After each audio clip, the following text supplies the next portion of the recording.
प्रणाम मिथिला हमर चैनल के अहाँ सब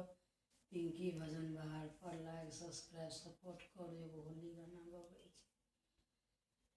रंग बीजे चुंदरिया फागुन में, रंग बीजे चुनरिया रंग अबीर में बीजे साड़ी कपड़ा, रंग अबीर में बीजे साड़ी कपड़ा, चोलिया रंग केसरिया में हो, चोलिया रंग केसरिया में रंग बीजे चुंदरिया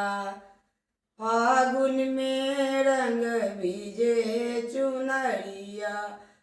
रंग अबीर में बीजे टीका नतिया,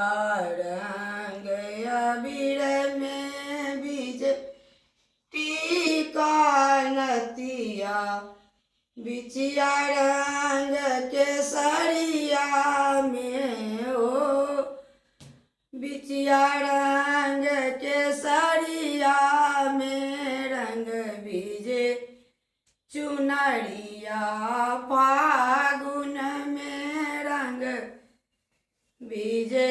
चुनरिया हमहूँ बीज रंग महल में, हमहूँ बीज रंग महल में, सखी सब बीज रंग केसरिया में हो, सखी सब